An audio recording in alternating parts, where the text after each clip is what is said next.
mayroong artikulo ang Rappler. Sabi dito sa artikulo ng Rappler, mga kabunyog, mga kababayan, DFA fumes as China makes public sensitive details, including Duterte era deal. Yun. Medyo mga kabunyog, lumilitaw dito, mayroon palang mayroong secret deal na nangyari nung panahon ni Duterte. Ito ngayon ay linalabas na ng China. Kaya medyo nagagalit ang DFA, ang Department of Foreign Affairs natin.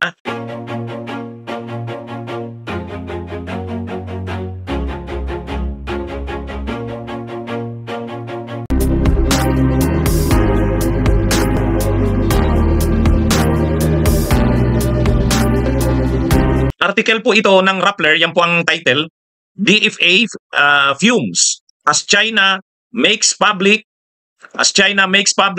sensitive details.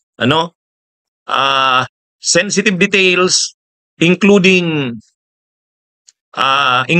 Duterte era deal. Ang article po ay lumabas noong March 12, 2024, sinulat ni Bia Cupin.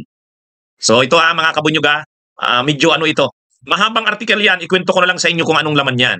Pero ang lumilitaw dito mga kabunyog, may nilalabas ang China na sensitibong detalye ng di umano'y mga commitments ng gobyerno ng Pilipinas sa China na ibinigay o sinabi ng Pilipinas, ginawa ng Pilipinas sa panahon ni Duterte. So parang ito ngayon ang ginagamit na ito yung ini-insist ngayon ng China. Pag nakikipag-usap ang ang Pilipinas sa China, lalo na kapag nagkakaroon ng mga violations ng China, ito yung parang pinangbabangga ng China. Parang magrereklamo tayo na ganito ang ginawa ng China.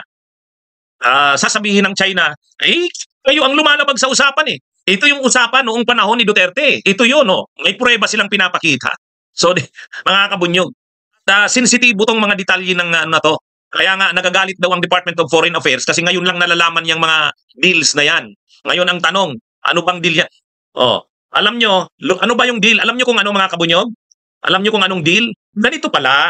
Sabi ng China, panahon ni Duterte, ikinumit ni Duterte na hindi yung, di ba mayroon tayong BRP Sierra Madre? Yung ating lumang barko doon, yung isinadsad nung panahon ni Erap, yung BRP Sierra Madre, yung lumang, ang World War II pa na barko, binigay yan sa atin ng US.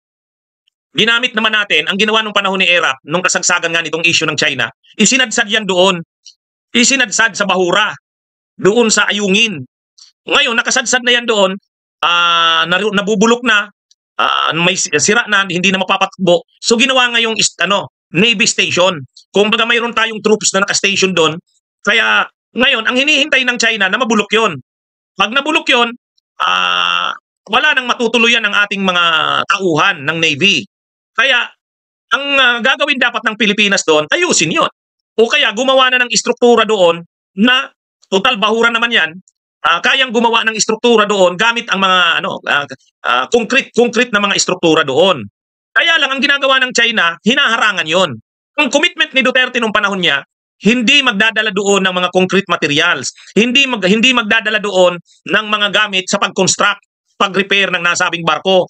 Hindi rin magdadala kung magtatayo man tayo ng concrete structures doon, hindi magdadala. Kaya ang pinayagan lang ng China na pumayag naman si Duterte ay magdadala lang doon ng mga supply, kain, tubig ng mga nandoon na mga tauhan ng Philippine Navy. Hindi magdadala ng mga concrete materials o anumang bagay na magagamit para i-repair ang nasabing barko. Parang yun yung kinumit ng gobyerno sa ilalim ni Duterte. Ito yung ginagamit ngayon na baraha ng China. Kayo ang nag-commit niyan. Si kinumit yan nung panahon ni Duterte. So yan yung mga kabunyog. Kaya ngayon nilalabas na ng China yan.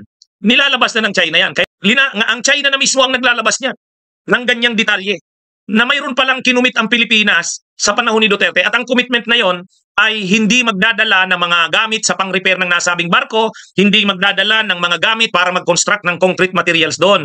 Parang itinaling tayo ni Duterte nung panahon niya. Kaya ngayon na kailangan ng i-repair yon o kaya kailangan nating mag-construct doon ng ating structures, yan ang pinipigilan ngayon ng China. Ang ginagamit ngayon na rason ng China, kinumit nyo yan nung panahon ni Duterte. Bakit nyo linalabag ngayon?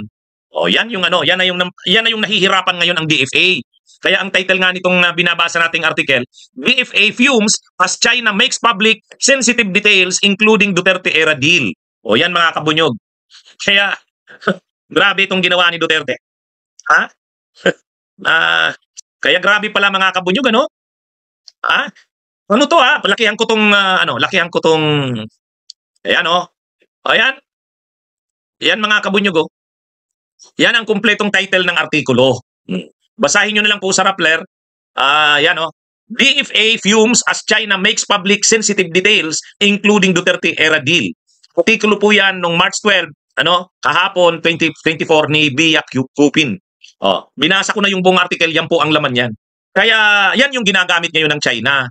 Nahihirapan ngayon ang ating Department of Foreign Affairs. Parang ginagamit na barahan ng China yan eh. Bakit? Sino bang nagbabiolate? Ay di ba kayo ang nag-commit na hindi naman kayo ninyo aayusin yung barko na yan? Hindi kayo magtatayo ng structures diyan? Kaya yan ang mga kabunyog. Kaya pala nanahimik itong si Duterte. Kaya pala nanahimik itong sila Sara. Ang dami pala nilang atraso sa bansa. Ang dami pala nilang atraso sa bansa, mga kabunyog. Yan yung problema natin ngayon. Para kumbaga pinahina ni Duterte ang kaano natin sa China. Pero hindi pa naman huli sa lahat yan. Tama lang yung ginagawa ng administrasyon ngayon ni Marcos na iniiba na ang stand pagdating sa China. Magmamatigas ang China, gamitin niya na yung mga sinabi na yan ni Duterte, yung commitment, hayaan dyan si Duterte. Kaya pala tahimik si Duterte, ang dami palang ginawang katarantaduhan sa bansa natin, Ang dami palang ikinumit sa China. Ang dami palang ikinumit. Kaya mga kabunyog, grabe itong ginawa ni Duterte sa atin.